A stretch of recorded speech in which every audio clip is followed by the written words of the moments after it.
if you want anything and you are continuously working for it. So I think this is very important that Sri Krishna told us. And what do you think about dharma? Dharma just means that doing one's responsibility. This represents the time of Dwapar Yuga. In Dwapar Yuga, the people were born according to their caste, such as the people who had to fight and die in the wars, they were born as Kshatriyas, and the others, and the who used to whose responsibilities were to teach people about religion were born in Brahmin caste. This is written in the book of Mahabharata. Yes, religion is very right. The Bhagavad Gita is not discussing about religion as much. Yeah. But yes, as you know, and I think most of the time in Bhagavad Gita they are discussing about pompous rituals which are following in this generation. Like in this generation, people are always doing some pompous rituals which are not very useful for them, but still they are doing. So, what is your opinion about that? I think Bhagavad Gita doesn't teach us to do these rituals. Yes. Yeah, it is shown that the gods or the holy people are doing these rituals, but it doesn't mean that you compulsory have to do it. Like the sati pratha, which means that when a husband dies, the wife also has to die. So this is very useless ritual, and I think Bhagavad Gita teaches us about ourselves, that how we should improve ourselves from inside, and how we should follow our dharma, means do our responsibilities we are assigned for. Yes, I think in this book, Sri Krishna is telling continuously how to improve your life, how to live your life properly. So I think basically the book is written all about the how to live your life. So what do you think, according to you, as you reading it, as you are feeling the book, and as you read it 2 times, I think, yes, right? Yes. So what do you think? What is the perfect life for a human? Sir? How a person should live their life? According to Bhagavad Gita, a person should live 50 years and then he should start meditating, or in Sanskrit it's called sannyas. Take sannyas. Yes. And instead he should meditate and help other people after 50 of age. And I think this also applies for now time. After the 50 age, when we have no work, we can meditate. Not taking sannyas, but we can meditate a lot because it helps us a lot. Yes, I think Sri Krishna is forcing us to meditate. Like meditation is very, very, very important in our life. Like it completely change your life. So anyone who reads Bhagavad Gita, his life changes. And as I know and I am predicting that your life is also changed after reading that book.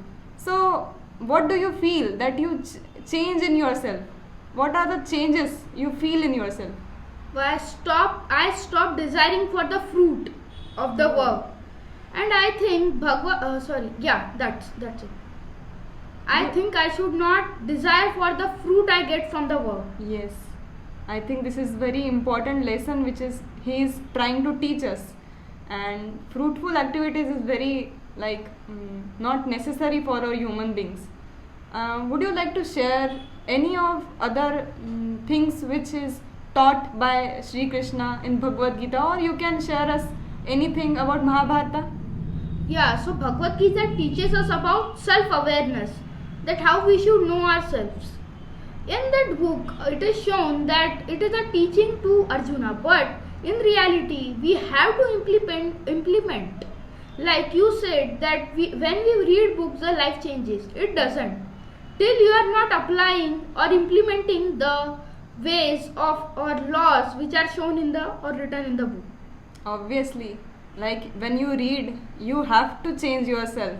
Like there is no any use of reading. Yes, there is no use of reading. When you read it, when you apply in your life, then only you are getting the proper results of reading it. And I think after reading it, you will find miracles happening in your life, right?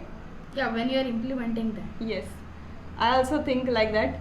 And what do you think the people at your age, like your friends or which lives with you, so what do you think that if they read that book, they will find that thing, particular that thing, very helpful? So what is that thing? Self-awareness. In that book, it is constantly told that we should be self-aware. We should know about ourselves, not physically but mentally. We should know ourselves. That is a lesson I would try. I think that my friends and the people who lives with me will get that lesson. Yes, obviously. And what is your opinion about the book, the starting, the like lessons, like the second chapter I found many most important to read. Like everyone should read the second, and everyone should focus on that second chapter, which is Sankhya Yoga, right? Yeah. And I found it very useful for me. And what do you learn from the second chapter? See, overall the book teaches the roots I learn is that what can I implement? The two laws I can implement is self-awareness and stop desiring for the food. This I have stopped, and the others I don't remember. Because overall the book teaches us two important lessons about these lessons, two important lessons. And I think, yes, as you told, that these two important lessons are very important to implement in your life. And I also think that he's continuously telling us to devote, to meditate. So, are you doing meditation? Yes, Like when? at morning when I wake up, Okay, that's great. And where you meditate? at the terrace of the house. When That's it's great. cold. And you find anything yourself like changed? Yeah, After that doing my meditation? concentration is increasing. At first, when I didn't used to, sorry, when I stopped meditating for a while, I used to I used to think that my mind is very less concentrated. That I wasn't able to read books properly or remember things. But when I again started meditating, I was able to learn things and also concentrate in my work, especially studies. Okay.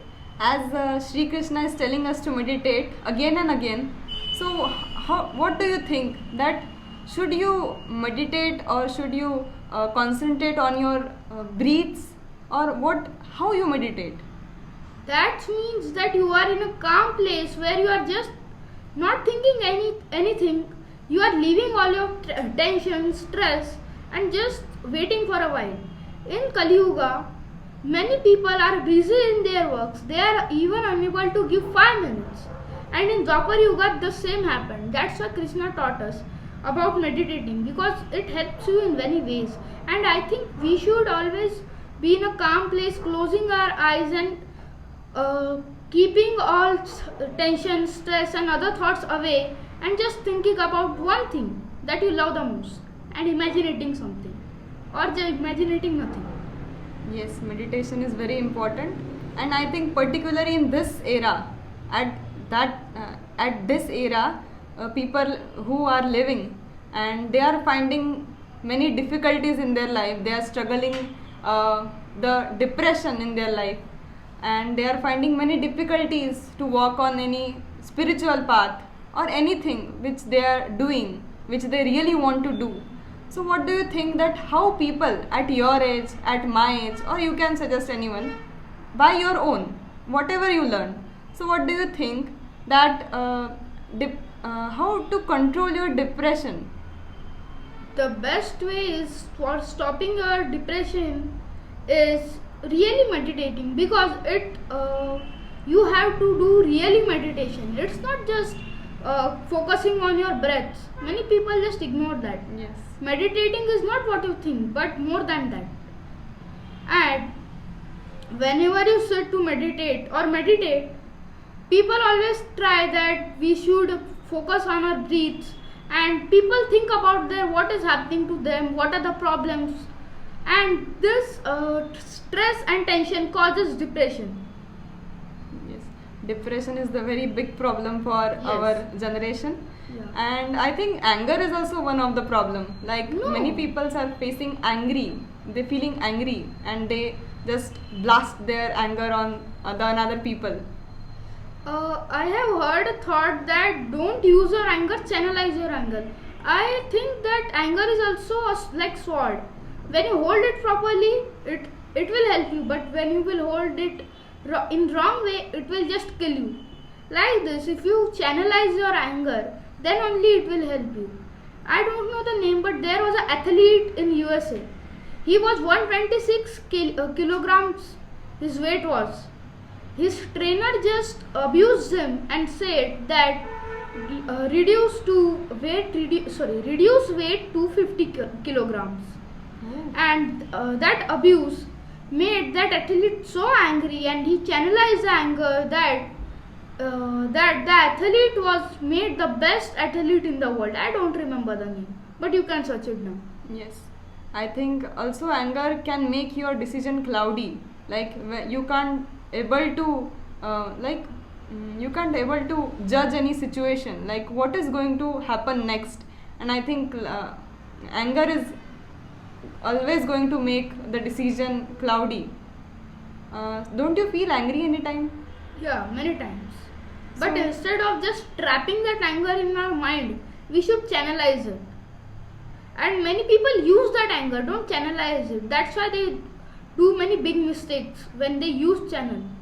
And when they channelize the anger is a bow for them, which will kill their enemy. The enemy is anything. It can be anything. Depression, stress, money problems, depression, and many things.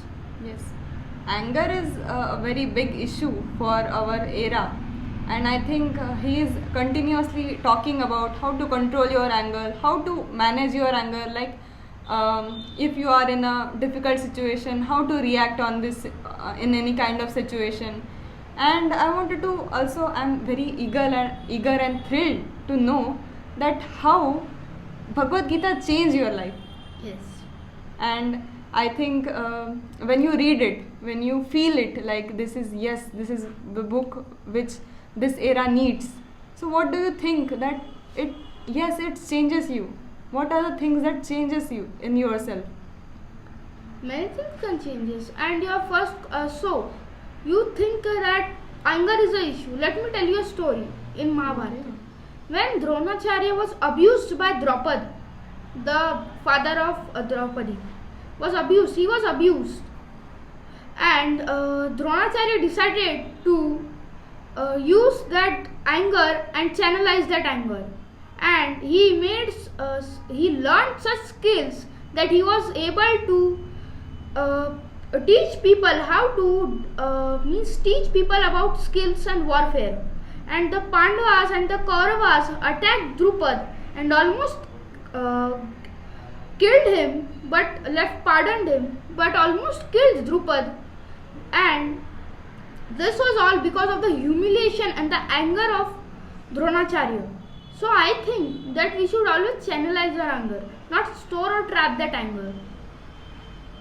As you are talking about anger, and also I find that this book is talking about many kind of emotions. As we talk about anger, as we talk about depression, so what do you think that other emotions are included in that book? So what are that emotions? About pleasure, Yes.